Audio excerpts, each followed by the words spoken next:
Hey, it's MJ from the Coaches Panel. I hope you're well. Welcome to another AFL Fantasy Strategy Roundtable. There is a ton of stuff we've got to talk about this week. For many, round 7, the week that never ended, from footy starting on Wednesday night right through to Wednesday. It was the round that if anything went wrong, it just felt like going through barbed wire. Painful and 1 point at a time. While when things were going your way, you're like, no, just keep this round rolling on. Regardless of, we're about to get back into Thursday night footy and another important week for us in the AFL fantasy community to attack. I want to talk rapid fire with a bunch of the members of the panel. There's a ton of players I want to get their thoughts on. We have to talk about how you stay ahead of the pack. What do you do if your year's going absolutely belly up at the moment, and some really important trading options to consider. That is what you got lined up for on this week's AFL Fantasy Strategy Roundtable from us here at the Coaches Panel. Joining me on this episode, hey, if you're watching it on YouTube, you already know who the guests are.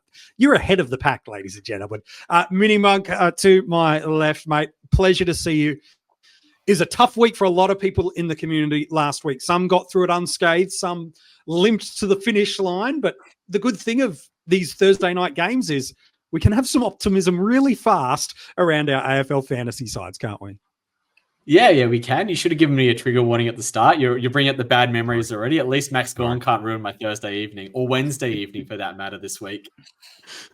Yeah, he's done that a lot for non-owners as well. And right throughout, the past couple of years, he's been part of the Coaches Panel. He appears about as often as an Adelaide Crows victory, to be fair, since 2020. It's Jordox, mate. Your boy's got the victory. You're up and about. Yeah, where's the trigger warning for that one? Yeah, it's good to be here, MJ. Mini, great to see you, mate. Last weekend, it kind of made me think of the classic movie, The Matrix, with the bullets. Every game that came, even if you avoided bullets in the first game, the second game, by the end of the long round, you were hit by something. And it was, I don't like it when we use the word carnage. I think it's a bit over the top. But last weekend was a big one for It was right on the ledge for some of us. For others, it was the Grand Canyon of chaos. And others, it was just, the scenic tour above the Grand Canyon of chaos going, I remember what some of those weeks are. And so maybe that's where we should start, is we all entered into round 1, which is crazy enough, just 2 months ago now. It feels closer than that. It also feels longer away than that. We all entered into the season with a level of optimism and confidence that the work we'd done in the preseason, what we'd seen through opening round, would give us an element of advantage to be able to build a strong starting squad. But as the year goes on, the variables start to come. You get rookie roulette wrong in 1, 2, 8 weeks of football. You miss a captain or two. You cop an injury mid-game that either rules a player out via the sub or severely impacts their output. And so for some reason or another, we can all have these optimistic hopes and then find ourselves 8 weeks in and genuinely probably feel like we're in one of two spaces. We feel like we've got some ground we need to make up, which the good news is that there's still time. Or we go, I feel like I'm in a really strong space to attack the middle third of the season, which is really where we're just coming into. So we'll get to that. How do you keep ahead of the pack in a moment? But MiniMonk, maybe from you, what's a piece or a couple of pieces of advice you can give coaches that are looking at their rank, looking at their team and going, this is not what I signed up for 8 weeks ago. How do they get their team back on track so that they can have a good, strong back 2/3 of 2024? I think Rid said it actually really well in one of our group chats. It's never as bad as it seems, and it's never as good as it seems. You might have had a bad week. I certainly did. I've certainly had a couple of bad weeks the last 2 weeks, but you just keep coming back for more. And you've just got to identify where the weakest links is. You go to, what's the biggest issue with your team? Is it that you've got poor cash generation? Have you got poor players on field? Do you have poor rookies? Do you need a premium score who can actually pop consistent captaincy type scores? And you just go about addressing those issues. You go about thinking about how you can best utilize the 2 trades that you have. If it's hurting your mental health, take a day or 2 away. Just give it a break, and then come back to it with a fresh mind. If you're playing for leagues, think about it for the long run rather than just the short run. But, as he says, it's never as bad as it seems. There will be a way out, and there's always an option to be able to trade into trades that can make your team much better in the long run. It's an interesting one, and Jordox, I'm keen on your advice for coaches that feel like they're a little bit sluggish out of the gate. How much, from your perspective, MiniMonk, is this a perceptual issue? If you're a part of the active AFL fantasy community, and my premise is if you listen to the coaches panel, you're certainly on the more hardcore edge of AFL fantasy. You pride yourself in being a good coach. You watch the game. You understand big nuances of it. Casual people listen to it. We're certainly the content we create is much more skewed to the coach that wants to do well, wants to get hats, wants to win leagues, wants to dominate. Is it a perceptual thing as well? Is it you look at what people are boasting or flexing on in social media and they're like, I nailed this, I did that. Is that an element of it as well that plays into the mental mindset of how well or poorly we're doing? Absolutely it is. But you got to remember that when people put things on social media, for the most part, if they're flexing about how good their rank is, it's because they're doing well, not because they're doing poorly. You're going to get a skewed perception of what the community is actually going through when you go onto people that are actually trying to flex about how good their team value is, how good their rank is, how well they scored in a particular week. You don't get a true reflection of what the community is actually like. And it comes not now. We've still got time between now and when our ranks are actually starting to stabilize a bit. We're not even through the mid-season buys yet. We're not even at the mid-season buys yet. There's still plenty of time between now and then. But it's 100% perception. And, sometimes it's just one bad week that just knocks you down and you come straight back up the next week. That's all it is. Like I said, it could have been a 200-point differentiator just with one or two moves last week. Like if you put Graham on field over a closer year ahead, if you put the vice captaincy on Gawn over a Nick Martin, you're already 30, 40 points ahead. Like these are just one or two movements and innocuous things mostly can create 100-point swing. And then if you get an element of bad luck, now it's a 200-point roundabout that you've kind of got to overcome. What about for you, Jordox? I know you're having a pretty strong start to the year at the moment, but I know you've also had years. You've confided in the community before where you're like 8 weeks in, you're like, I'm done. The year's cooked. I'm now just playing for leagues and for fun and learning. What's your advice to coaches that do feel like the year's not done, but I'm not where I want to be? I think the real takeaway from the round that's just happened is that there is comfort in numbers. And whilst, social media can be a little bit dangerous if you're not looking at it with the right lens, and what you boys said before about, people are only going to be boasting when they're doing well. It doesn't mean everyone's doing well but you. I love that there's plenty of people on there complaining about the things that we're all going through. It's a nice little comfort that's like, okay, I cop that bullet. We're all up the creek together. People. Exactly. But then, the round finishes, and I guess my advice would be, and something I do is, sometimes on a Monday, I opened up the team on Monday and I just went player by player of guys I want to get rid of. And it's amazing how that can change in a week. Like a week ago, I thought, I'm doing pretty well this year. Everyone's doing, and then bang, bang, bang, bang. There's like 4 or 5 guys that, they've reached their peak price, their form is, yada, yada, yada. So I guess the advice is just take a deep breath. It is okay. We're only, a third of the way through. There's a long way to go. Just under, yeah.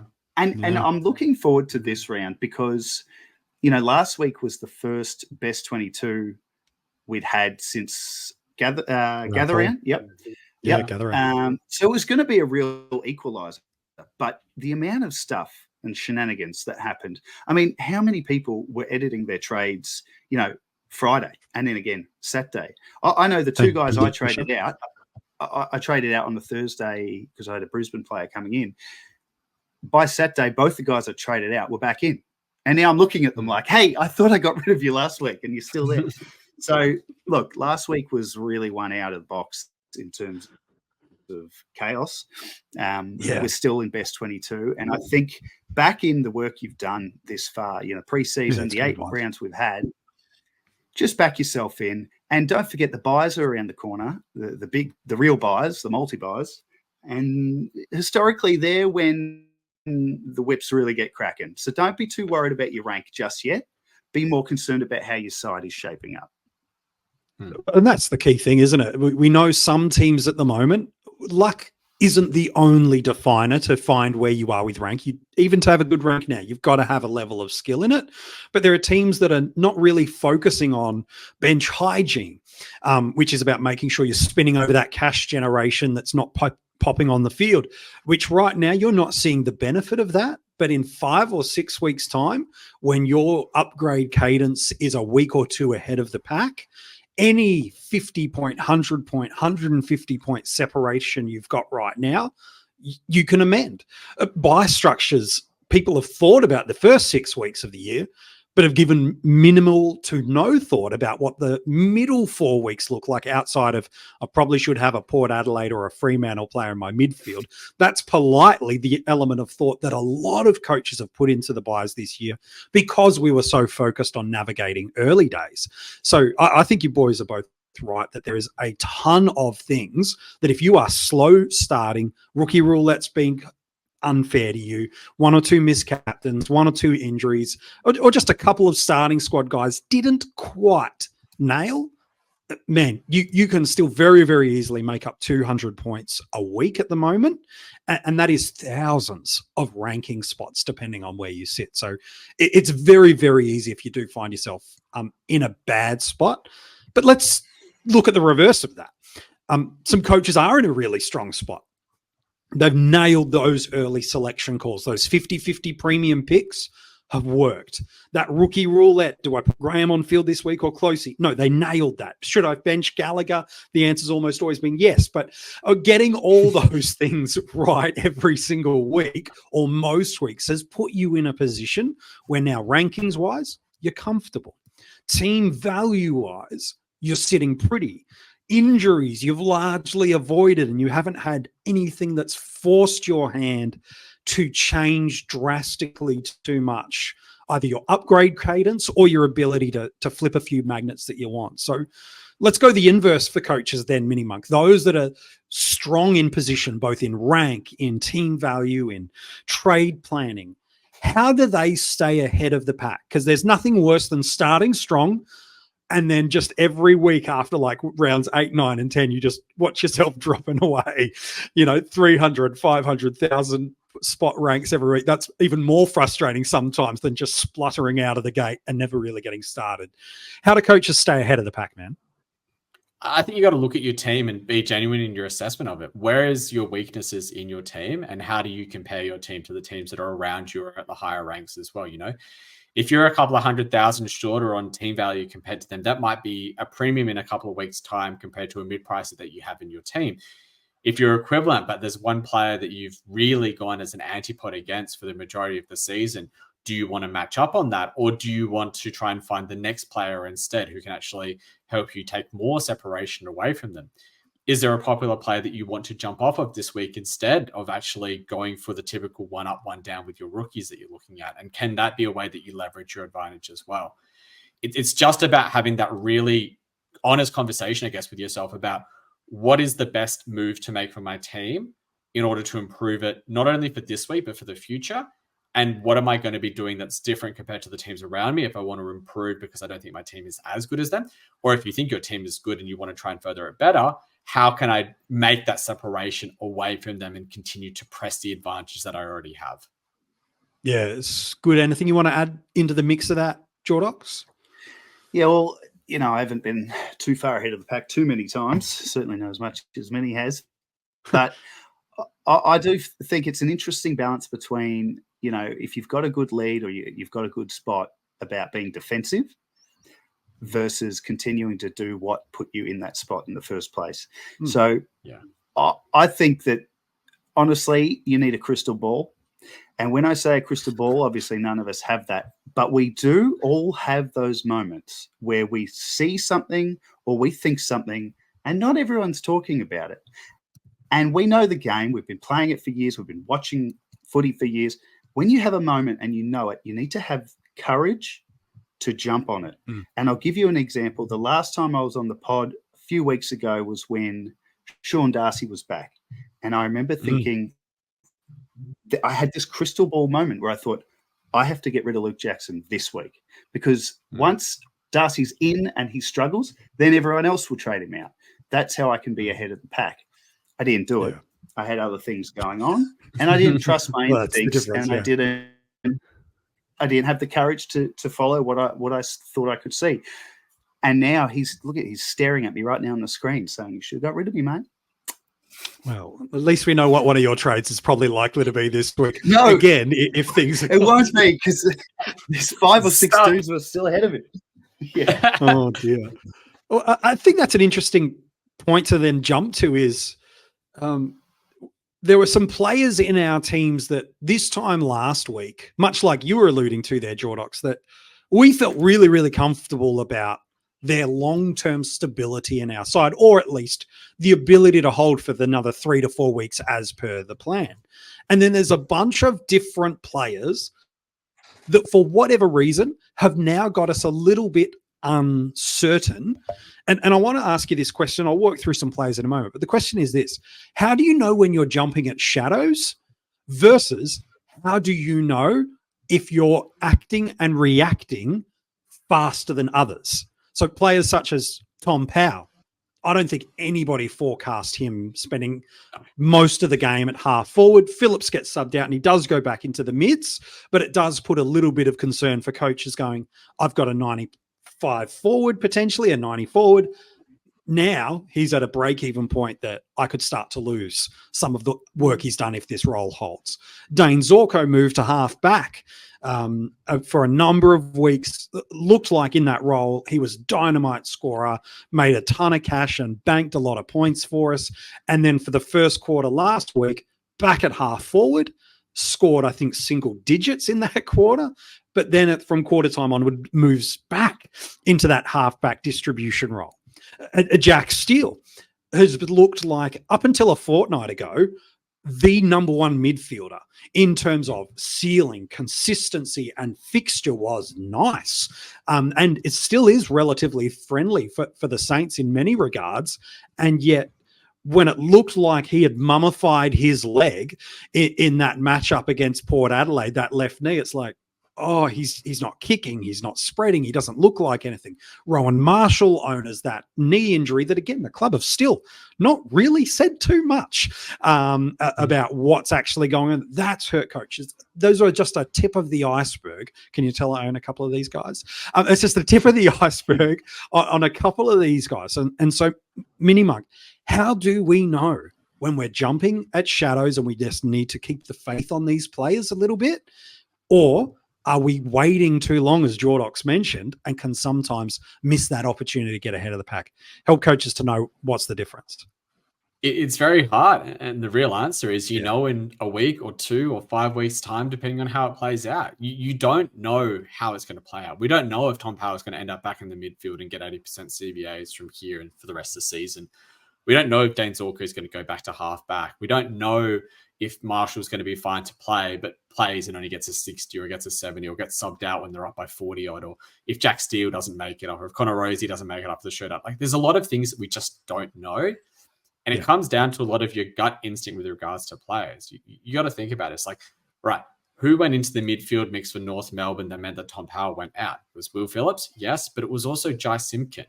Like, correct. Are they going to persist with Jai Simpkin being in the Met? Or are they going to try and put the Bull, who's been doing very well in there for the other end of the season, and put him there? Are they going to persist with trying to put Dane Zorko at half forward and trying to see if he can work there because Connor McKenna was back in? Or are they going to shift him back to half back permanently because they realized it didn't quite work against GWS?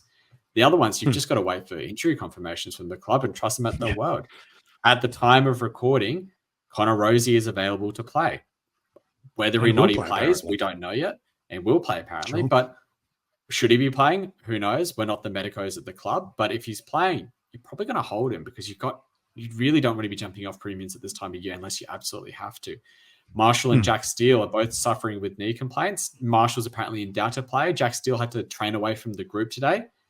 It's concerning because it's an issue that Steele has had as recently as last year and hampered his scoring a lot. But I think you just have to back in the fixtures there. So there's arguments for and against all of these players, plus potentially a dozen more. Someone like, Jack Lukosius is another one that comes to mind of people that jumped onto him. You've got another player like Jeremy Sharp had a very down game on the weekend where ball just didn't get to his win because of the way the Dockers played. You've got concerns about Elliot Yeo getting a rest after Harley Reid has had one as well. Like, we can't just jump at shadows. We have to jump as when there's actual news or enough to go on.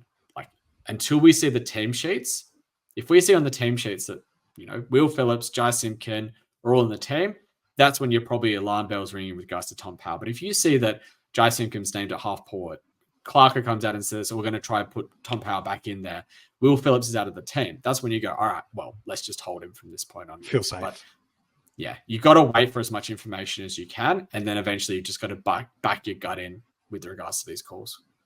Yeah. Jordox, you've been doing some work on X/Twitter, depending on, what version of social media titles you want to give stuff. And you've been doing it now for a couple of years for AFL Fantasy and for Dream Team coaches. You've been keeping us updated around the ton runs.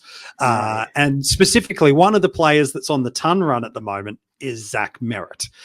Every single year in the preseason, the narrative from the community is, don't pay up big dollars for these guys. They're never going to be as big or as good or as dominant as anybody.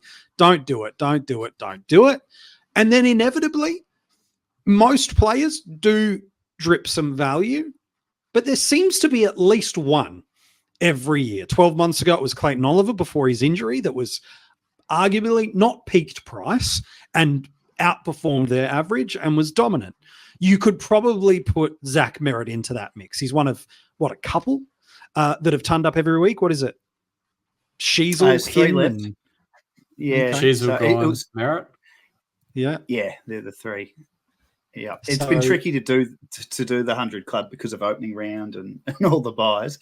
But as it stands, the three players who have turned in all available games, not including opening round because that wasn't a fantasy season. Sure. Merritt, Gawn, and Sheasel. Amazing.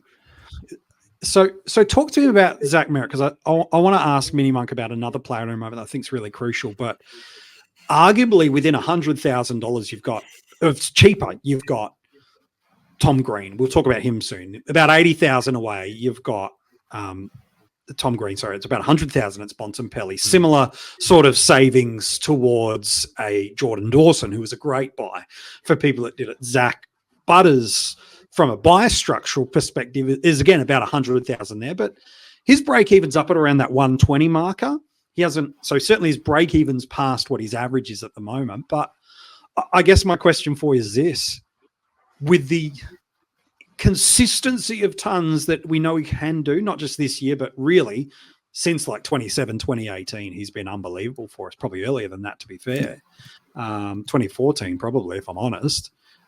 Is it worth paying the $1 million marker to go and get him just for that sleep at night factor?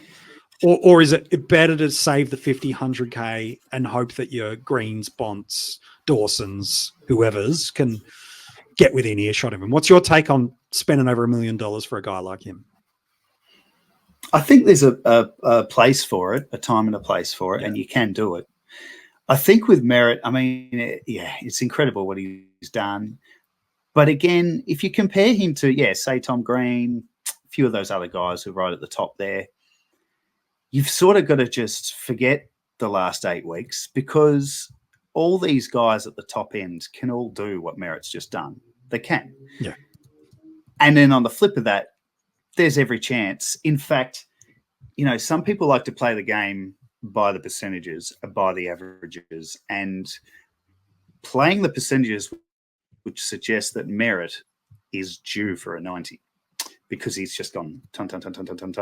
Then some of the other guys, like Tom Green, he's had a couple of his 80 or 90 games. So there's, when you're splitting these guys, and Merritt, it's highly unlikely he's going to score 100 every week till the end. Sure. But Tom Green might, because he's already had a couple. That's the way I think about it from a numbers point of view. And then the great divide at this point, and I think it's very appropriate at this point of the year. I don't do it too early, but the buys are the great equalizer, or great divider rather. So last week I had a chance to bring in Merritt, and I was willing. I was going to pay the mill or whatever he was last week.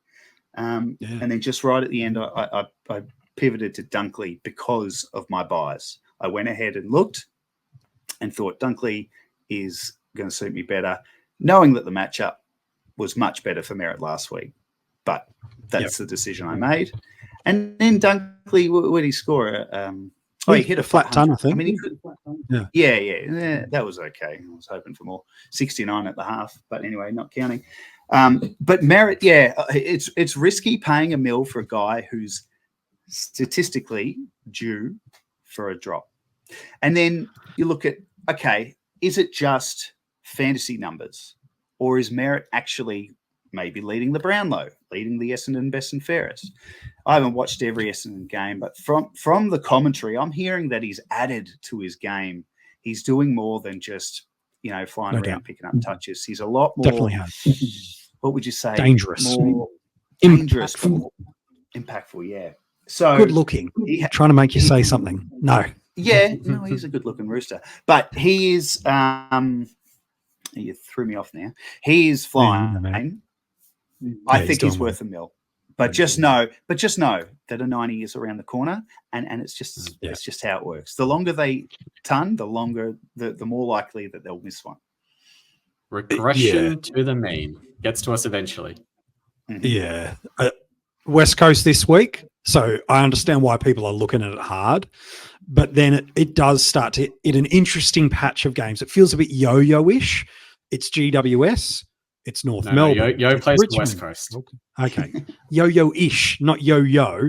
It's GWS, North Melbourne, Richmond, Gold Coast, Carlton before their round 14 bye. So there are some weeks you feel pretty confident that 120 average he can hit. It is comfortable. And then there's some other weeks like that Giants matchup does feel a little bit harder. That Carlton matchup on paper we do know is a little bit harder. Crazy enough, though, they play West Coast in round 8 and round 15. So happy days if you're an Essendon player. You're going to get some good victories. Yes, but West Coast aren't as easy. They're not as easy as they used to be for the inside midfielders. Yeah, no, they're not. So I tend to look at DFS's matchup charts because I think they're very good. They update them every week. They're very clear about where the data is pulled from and the players that represent that. And they tell you the 10-game and 5-game split too. Exactly. And you look at last week, it was Gold Coast against them. Rowell's top scores with 122. Anderson 111, Took Miller 109. It's very rare to see a team have 3 midfielders go over 100 and not one of them go absolutely berserk with a 140, 150. Yeah, and big tackle numbers too. Not lots of marks for those boys. And 13 Merritt, or something. Yeah, Merritt's a big tackler, but he does get a lot of marks as well. Yeah. And the other thing about Merritt is he's the third most expensive player in the game, along with the other 2 compatriots who haven't dropped below a ton in the season. But he's priced at 117. If you see him going at 117 from now until the end of the season, would you still buy him? Maybe it's worth it. But if you can get someone else who's priced at, say, 95 or 100 who can go 110 between now and the end of the season, I'd much rather look for that. And I think that there are a lot of players that do fit that bill this week that you'd be better off going towards, despite what appears to be a good fixture for Merritt. Perhaps a good cautionary tale for anyone who is considering Merritt. I've got a mate, and this is in leagues, not overall, but in consecutive weeks, he picked up Jack Steele, who missed the ton for the first time. And then he finally got on Heaney this week gone, who missed the ton for the first time. All right, well, can you just tell us who he's... Yeah, let us know, anyone. Yeah. Could you get him to trade into any Port Adelaide player as a Crows fan? Yeah, that'd be great. No. Get into Clayton Oliver. So, no, that's fine. Speaking of Port Adelaide, a player that, injuries create opportunities. Jordon Sweet has moved into that number 1 ruck role last week, and he's got at least another 4 to 5 weeks based on Port Adelaide's listing of their injury list. Soldo's still 4 to 5 weeks away. I'll get your thoughts on this in a mini monk, but there is a little kind of caveat I want to put on this. Sweet was excellent. on Friday Yes. night. He was excellent.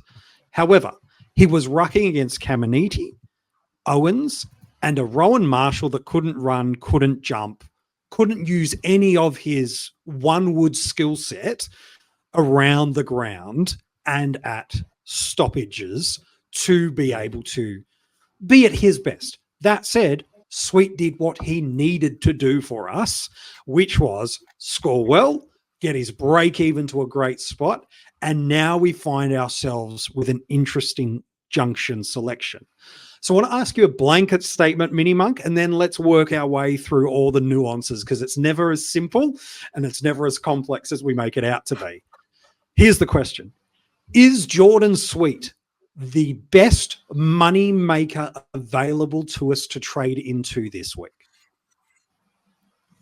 Potentially, yes. Okay. I know that I'm fence sitting. I've been. You spent too much time with me. You know the fence now. I know the fence sit, but I'm not saying that he won't be a good money maker. But it's a question of what's your time frame. Okay. If you're talking 4 to 5 weeks, absolutely he could make a lot of cash. He could make 200K in 5 weeks without breaking a sweat, with feedable type scores for most of those weeks as well. Yeah. But we Cherry's have a done. deadline. We have a deadline on when his role runs out. We have a deadline that we know that Port Adelaide favour playing Solder in the Rock compared to him. And if he's playing shared Rock duties, not only does he have a deadline, he also has a deadline as to when his price is going to start coming down and that you have to jump off of him. Now, the good news is that's probably going to lie around about when the buys are and you can jump off with 3 trades a week. That's great.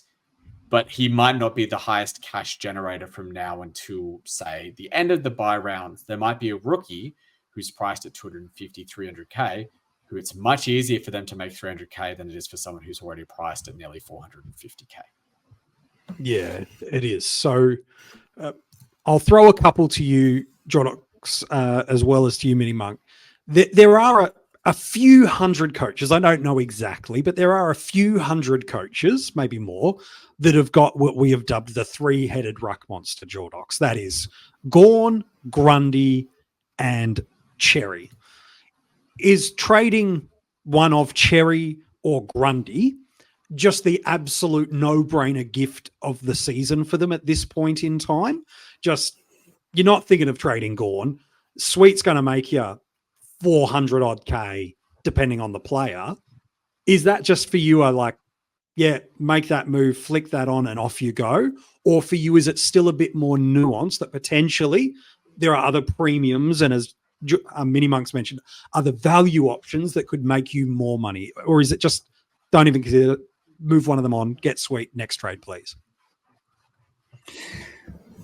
Well, I'll answer it in part, answering the first question, and I haven't assessed the cash cows coming through and whatnot. But this smells to me like Riley O'Brien 2019. And for those playing the game back then, will remember Sam Jacobs got injured for the Crows. 15. Yeah. Yep. Rob came in and he was, look, I don't know for sure, but he would have been one of the biggest money makers. I think we're about to see the same thing happen with Sweet. He's not a kid. He's been playing VFL for a long time. He's ready. And I'm not even convinced Soldo kicks him out of that spot. I think he's got 5 weeks to show him what he's got on the big stage in the AFL. I think he can perform to a high enough level that Soldo isn't just a straight walk back in. So based on that, it's at least a conversation. Yeah. So for the 3-headed ruck people, monster, which, credit to them. I didn't think you could do it and still be competitive. I just thought it was too much money on the bench, but fair play to them. Now they're in an interesting spot because, yes, trading down to Jordan gets you about 400K, give or take, depending on if it's Grundy or Cherry. I don't know. I kind of worry about that position, and I almost would prefer to be in the position of R2 down to Sweet. And here's why. You've gone 8 rounds with 600-700K on your bench. there was always going to be a point where that turned into the more normal setup of, you know, a 200 guy, 200K, 300K Money on guy field. on the bench. Got it. Yeah, exactly. By going your R3, and let's just say for argument's sake, it's Grundy, because it could be Cherry. That's a whole nother combo. Let's say it's Grundy down to Sweet at R3. He will make you a bucket load of cash. But I just wonder if you're going to go another 5-6 weeks with that amount of cash on your bench. I don't know if it's as simple as the no-brainer you said. But if we talk about Sweet, removed from the scenario, I think he's Riley O'Brien of 2019. And I think he's going to make a lot of money. And I'm not going to be that surprised if Soldo has to work his way back through the sandful. Yep. That's fair. So here's the fun one for you if you're in that position. Why don't you just trade both? Why don't you just consider that? Like, honestly, you're killing two birds with one stone. You're getting rid of both the drugs that have generated you a lot of cash. You're getting onto another one who generates you a lot of cash. Yeah. And you can almost basically grab a straight up premium, and you're probably financing the potential to grab 2 premiums next week as well. Correct. It's a very interesting option.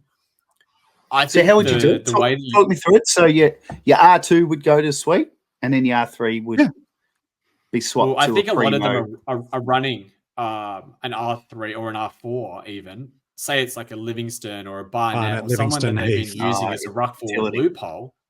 Yeah. And you chuck them from your utility, you've been using it to loop at F6, you chuck them to your utility or to your R3 position, and bang. Correct. There you go. You're in a great spot. But I think what you actually do is you give it this week. You don't have to rush into that move this week. But what you can do this week is you can put Jordon Sweet at your R3 this week. And you see him, because this is his toughest ruck matchup for the next 8 weeks. Let's say you last on the team for 8 weeks' time. Adelaide is the hardest ruck matchup that he has until now, until the end of the mid-season buys, which is probably your jump-off point. Yes. It's quite fitting that he's playing against Rob. Ironic, isn't it? But if he scores a 75 or an 80 this week, you're probably thinking that's probably in that in-between. But if he goes 90 this week, you just commit. You move your R3, you move your loopholing ruckman to your R2 spot, and you trade off for both Grundy and Cherry. You've capped in probably at both near their max price. You've got Sweet in, great. You've got the next cash generator. You've got the premium that you want in, great. And you've got the ability to be able to grab a couple of premiums next week as well. There you go. You're ahead of the pack again. That's the interesting play. So for those that aren't in that situation, which again, really helpful for those that are in that 3-headed approach. For those that probably have one of, or maybe they have both, Marshall and Cherry. Yeah. We did you notice both of us if you're watching on YouTube? Both me and MiniMonk were like, yeah, that's us. Teams might inform a lot.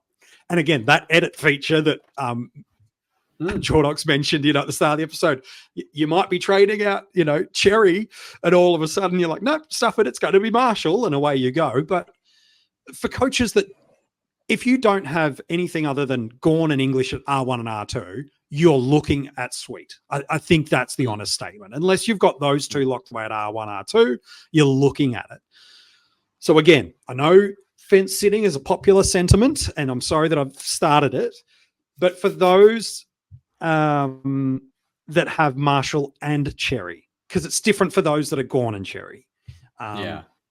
Is Sweet a viable play as a downgrade option for one of them? Not just for the points potentially on field, as you mentioned, it is a tough matchup this week on paper, but because it brings you 300K off Cherry alone, let alone what you get off Marshall. It should finance you pretty much any upgrade you want off one of your $500,000 cash cows that you are looking to upgrade off. So which of the two is the determiner for you? Regardless, let's assume Campbell isn't named and Marshall plays. Because if it's Marshall misses, it's different. If Campbell's named, it's different. I think if Jack they're Hayes both number one rucks, is a real shout. Yeah. Yeah, Jack Hayes as well. Yeah, Jack Hayes. Hayes Isn't as impactful on his scoring based on historical data, so I wouldn't be as concerned there. But it's potential. It could help him, really. Yeah. Well, I think what we want to do, and this is what I try and talk about a lot in the game, is that information is king. Information matters the most about it. And let's say that most teams, if you're not in the 3 ruck setup, if you've got 2 rucks, most likely you're running a loopholing ruck at R3 currently. Why don't you, before Thursday night, trade one of your rookies that you're thinking of getting rid of, be it a Dempsey, be it a Williams, be it a Sharp, be it a Gallagher, to Jordon Sweet. And you just stick him at R3, you put the emergency on him, and you see what Friday brings you, or Thursday night brings you. And then you can look at it again on Friday, once we've got more information from St. Kilda about what's going on, from, you know, all the other things that might be happening in your team players-wise. And then you can make a decision. Because if Jordon Sweet goes 50-odd, and Rowan Marshall is probably named, and Rowan Marshall's named to play, but Jack Hayes is there, you're probably still playing Rowan Marshall. Yeah. You're probably not saying I want to trade him. But if Sweet goes 80 and Jack Hayes is named or Marshall's managed, that's when you pivot. That's why we have this edit trade feature. That's why it makes it so valuable for you. The information that you can garner from having a player play in seeing a score before you decide to execute your other trades for the week matters a lot. Great. And so, I mean, I'm saying it because that's likely what I'm going to be doing this week. I'm going to stick Jordon Sweet at R3 with the emergency on him. I'm going to see what Thursday night brings me, and then I'm going to decide what my other trades are going to be on Friday. Yep. I think that's the best way to approach it. Let's assume Sweet goes 85. So a good score, but not easy call. An 85 solid. Sure. Marshall doesn't play. Are you happy to bench Marshall for the week? Or is it like, you know what? Again, I know it's team dependent and what the rest of your team looks like and all those things. I get that. But as a generalization, if you are in that position, are you looking at going, stuff at Marshall's out, I'm getting off him because he's carrying an injury anyway? Or are you going, oh, this could be a separation moment where I can still get my upgrade cadence going in a concurrent fashion and be only maybe 10 to 15 points off what I was expecting Marshall to give me anyway? If Sweet goes 85 and Marshall isn't named, I'm bailing out of Marshall as fast as I can. Because if he's gone 85 against Riley O'Brien, that means he's probably played a pretty good game in a showdown, which is probably going to learn him a lot of curry inside of the Port Adelaide team. And Marshall not playing it doesn't matter. Like if he's playing or if he's not playing at that point you probably want to have Sweet as your R2.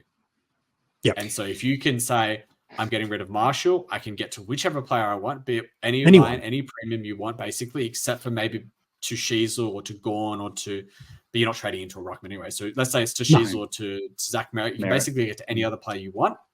Yeah, you just go. Because if you've got a rookie, not quite a rookie, but a low price, mid-price player who's able to go at 85 in a tough matchup and has the potential to go at 90, 95 for an 8-week block potentially. Yeah. That's gravy. That's just gravy. You got to take that, don't you? And then just real quick before we move on from the Sweet discussion, what about us Grundy owners? Because I've got him at R2 and that's the play I'm looking at. But it's hard because there's so many other. Same thing applies. I would just trade into Sweet, see what Thursday night brings, and then go from there. Have a few ideas in your mind. Have a few plans of what you're going to be doing. Don't go into it completely blind, but know what your plans are and what your line is going to be and what information you need to see. Yeah, and maybe put your other ruckman at utility so you don't want to bash the phone app with how you loop things in and out a little bit. So maybe that could help you too. So you need to do a recording at the start once we're done here and chuck it at the front of the podcast and say trigger warning MiniMonk too many times because that's the third time you've hit me already this night.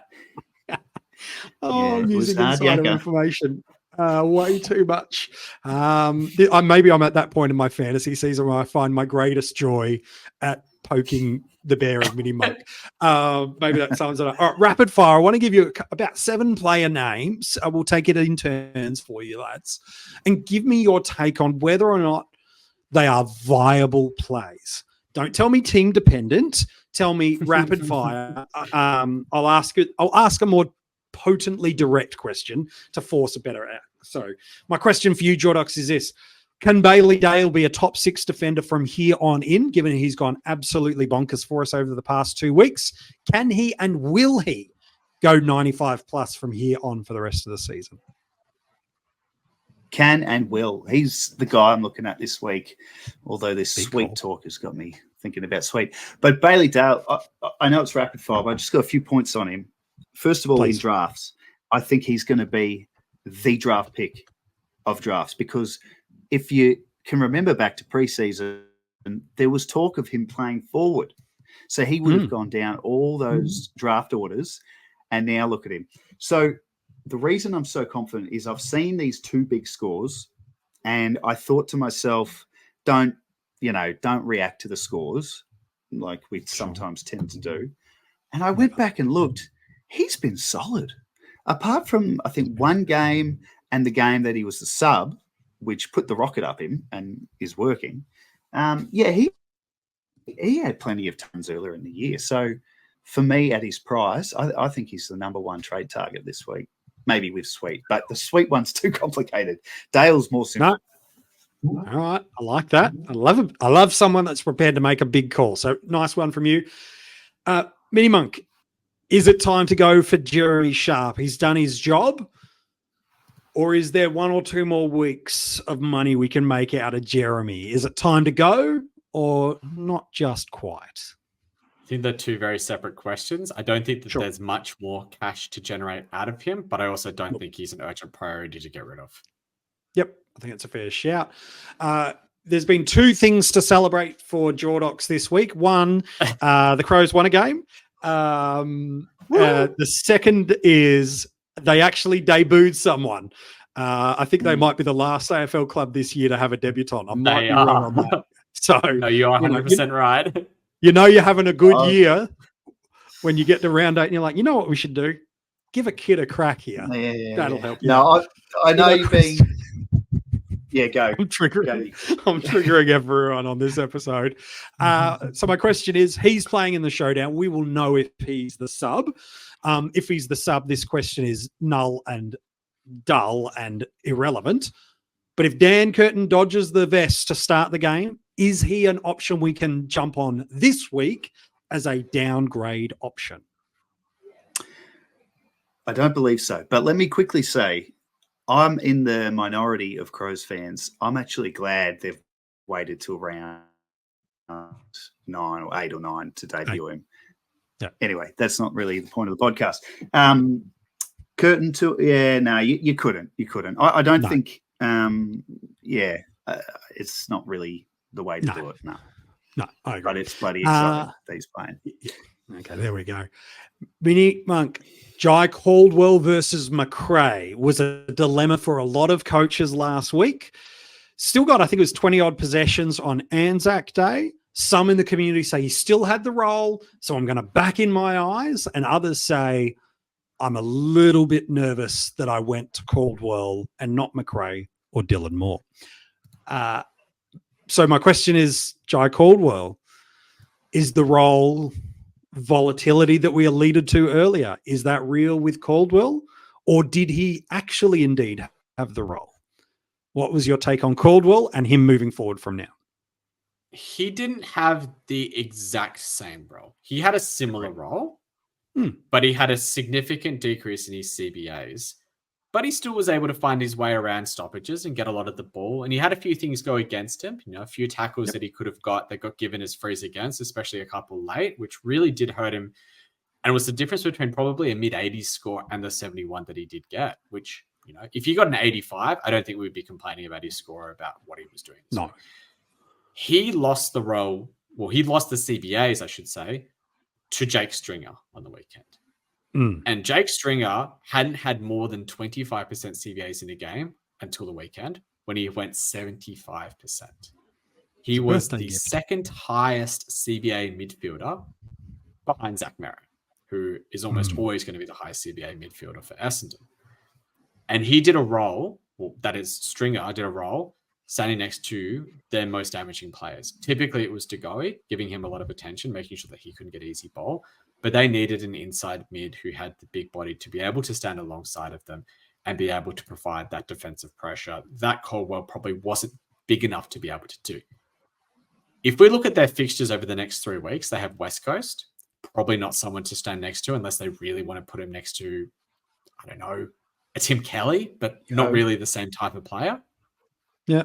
Maybe a Reed, but I doubt it as well. Like, you're not going to do that. GWS, they don't really have a big body aside from Tom Green, but Tom Green's a very different beast the way he plays the ball to Jordan De Goey. And North Melbourne, I wouldn't be jumping at any shadows with regards to George Caldwell. I think you just sit, you just wait. Maybe McRae gets 15 points on you this week or last week. Maybe get 15 back this week. Yeah, it's a good shout. There are, Jordox, 3 players under 300,000 that I think coaches are considering as downgrade options. One is Darcy Jones. The other is Taj Woden. And then the third that probably feels the safest in terms of job security, and that's purely based on the team he plays for in Riley Hardiman.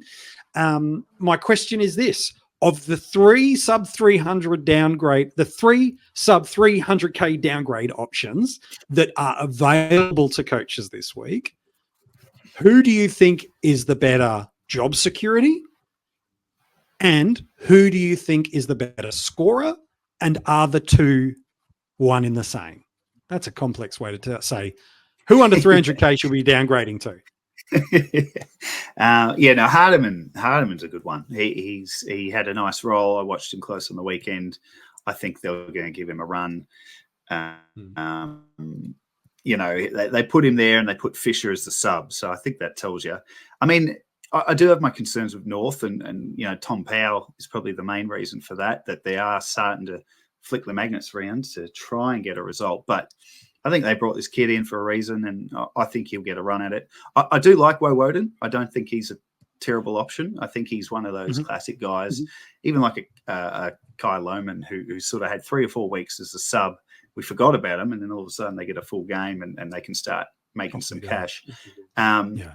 The guy I loved watching the most was the Giants boy, but I don't see his scoring being there. I think he's given himself a few weeks in the team from that performance, even with Green back. But I'm not seeing him scoring like the others. Yeah, it'd be the most unlucky omission I've ever seen from a debutant, but it wouldn't be unwarranted either, given the players they've got coming back into that side. Top of the ladder. It does deep happen in the forwards. There's a very real chance that he's actually the sub this week. I agree. Yeah, Jones is the one of the 3 I'd be the least comfortable in picking, and Woden I think's got a limited time frame on him. They've got a couple of players coming back into their side in the next 2 weeks. If I was going anywhere under 300K, it's Hardiman than just backing in that he's going to get a good 4-week stretch at it. The round 12 bye is not ideal, but he's got to give him some games. That's a month away. I think we'll worry about that then. The other thing with Hardiman is because of the game that he had on the weekend, it wasn't an easy match to play. Being down in Tasmania against Adelaide, they're not just very friendly. Yeah. But this week they have St Kilda. Much favourable. Much favourable. Yeah, and where are they playing the game? I can't remember, but I think that it's going to be a fairly friendly matchup. I'm not sure if it's under the roof or not. It would be, you'd think. Oh, God, let me check. Yeah, it's under the roof. It's at Marvel. They're playing St Kilda under the roof. They're trying to probably survive as a team, not even try and win, but probably just show something. What happened last year when they got to this point? Remember Jack Zeeble getting a 100-point half AFL Fantasy? Take me back. And have a think about who we might want to be VCing this week if that's the case as well. Oh, Harry. No, if he goes forward, boys. Clark goes with don't you start. Don't you start. All right, last 2 players. This was meant to be a rapid fire to wrap the episode up fast. No, it's my bad. I've derailed this whole episode, to be fair. Last question for you, Jordox. Marcus Bontempelli was started by a big chunk of the community because he was deemed the most bulletproof premium midfielder. And while he's not given us a bad week yet, he's only really given us 1 week that would make us feel justified in that starting selection. Down to about 920K, does have Hawthorn this week. So much more favourable fixture than maybe some others in and around that price tag. Can Bont still go 110 from here on in, or do you like others at different, at comparable prices over Bont? I think he can. And we saw it last year. He took about 4 weeks to get going in that run that he had last year, and that took him to career highest numbers. I think he can again this year. I don't think he will. I just think there's a lot going on at the Bulldogs. So, we won't go into it, but they're doing a lot of weird things. And Bont, when I compare him to some of the other mids in that price bracket who are gettable, I don't see any of them being the sort of player that could go forward or, do something different like that's happening at the Dogs. So, yeah, if you've got Bont, I don't think you get rid of him. I think there's other guys. That's a tasty price, though. Whew. When you see Bont, maybe in the run home after the buys, he can give you a 6-week stretch or something. But at the moment, he's just too all over the place. We're used to seeing Bontempelli as the highest CBA mid for Western Bulldogs. Maybe him and Liberatore as being probably the top two. In the last 2 weeks, he's been in the high 70s. He's been second 2 weeks ago to Adam Treloar. And last week he was third behind both Treloar and Ed Richards, of all people. That is a definite bag for me. They're giving Richards a run in there, which, I'm not sure that'll last, but no, it won't. So much but it's cause for concern nonetheless. Yeah, how good's Treloar, by the way? He's been very good. Casually going under the radar. Sorry. He's been a premium when he's on the park. That's it. That smells like a draft owner to me over there, just quietly figured that one out. So then on the flip side, we've already alluded to in MiniMonk, you get to wrap us up with this one. Tom Green started the year on fire, had the bye, had a good score, then a couple of down weeks, and certainly returned back to what we know he can be, about 20K more than what Bont is, off the top of my head. So if you're looking for a premium mid, is Tom Green, and under 950K will be my cutoff line. Mm-hmm. If you're upgrading to a premium mid via Grundy, Cherry, Marshall, or you've just magically found a way to generate cash elsewhere, is Tom Green the best premium mid to get under 950K? And if he's not, who is? He might be the best under 950K. It's very hard to say. There's a lot of factors that point towards him being potentially the top scoring mid for the year. We've obviously seen that Zach Merritt has taken that mantle at the moment. Jack Steele was doing very well up until the last couple of weeks. But aside from those 2 weeks, we had a bit of a down couple of games against the Suns and St Kilda, be it at Adelaide Hills and then at Monaco Oval, which a bit weird. That St Kilda game was a very weird one for him. He didn't quite look himself today. He's been above the ton and some very big tons as well. And if we look at the fixtures for the next 4 weeks before his bye, he's got the Swans, Essendon, the Western Bulldogs and Geelong. So it's pretty good. People might look towards that round 12 bye and go, you can't bring him in now. That bye is coming up too soon. My challenge to anyone who says that is that everyone's going to have a bye. And who else do you have in your team that has the round 12 bye in your midfield? Like, seriously, have a look. If you look at the 4 teams that are on the bye that week, we have the Swans, North Melbourne, GWS, and Brisbane. Brisbane. Yep. Brisbane midfielders, maybe Josh Dunkley, probably not touching Lockie Neal with a 6-foot pole. Nope. Swans midfielders, so Goulden. I'm not sure I'd go to Goulden at the moment, but I'm not sure I'd go there over Tom Green. Yep. And North Melbourne, you're not touching LDU at this point in time until he turns it around. So realistically, the only midfielder that you might want to own off of those 4 teams on the round 12 bye is Tom Green. Josh Kelly. Oh, sorry. I thought we were building towards it. Sorry. I mean, he is quietly going under the radar with quite a good season as well. And there is a little bit of a correlation between his scoring and Stephen Cornelio being out of the team, though. But let's not focus on that. Go too down that far. But if we're looking at it, Tom Green at his price point, there's a very real chance that by his buy he's already at $1 million. You're Yeah. looking for an upgrade target off at the buy. You're not paying $1 million for a player. You're looking for the value player at that point in time. If you can get him now, sort that buy issue out. You get probably a top 8 midfielder. You're home and honest. If you were to say to me, MJ, give me 5 or 6 players that can go 130 over the next month, that you go opposition regardless, who's going 130, I'd put Tom Green in that consideration. And so, yeah, to me, if I've got 950K to spend in the mids, I'm going Green feels like the most robust option for me in there to be able to take a punt on. So that's for me. I like Goulden. I think it's very close between those two for mine for that price. Right. Yep. I would not knock anybody that says I like Errol this year. He just finds a way to get into space. He's just building. He's fun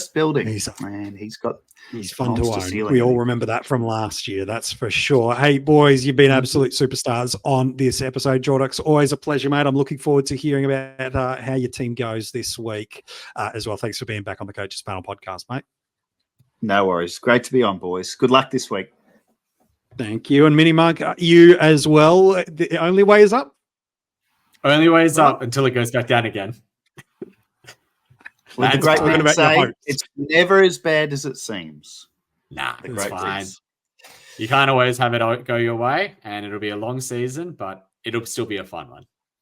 Absolutely, it will be. Hey, thank you so much. If you've been watching this on YouTube, thank you so much. If you haven't subscribed to the channel yet, the good news is it's super easy. It's the click of a button to be able to go and do that. And if you've got your trades locked in AFL Fantasy this week or you're not sure about them, comment them below and let us know. We'll reach back out. We'll get in touch with you. Love to see what some of the trade plans you've got cooking at the moment. If you're listening to this on Spotify, Apple Podcasts, wherever you get your audio podcast from, make sure you follow us there and give a 5-star rating and review. It's just one of those simple things you could do that helps us in an incredible measure and way. And if you're an Apple Podcast listener and you haven't left a comment yet, we'd love for you to do that. We will even read out your comment if it's nice in one of the upcoming podcasts. So if you want a bit of a shout out, you can get involved and just leave a comment with a 5-star rating, and Apple Podcasts will give you a shout out on one of the podcasts. And then lastly, our Patreons. Man, they are getting some amazing content at the moment. Access to hidden groups. If you're at that premium top tier, you're getting the Round Review podcast. Our paid Spotify subscribers also gain access to that. And then all tiers of our Patreons, all tiers get this, a new initiative from us in 2024, a weekly question and answer podcast that lands every single Friday morning. So depending on the level of support you've got as a Coaches Panel Patreon, you're getting 4 podcasts from us a week. Absolutely drowning in my voice, so I apologize for that.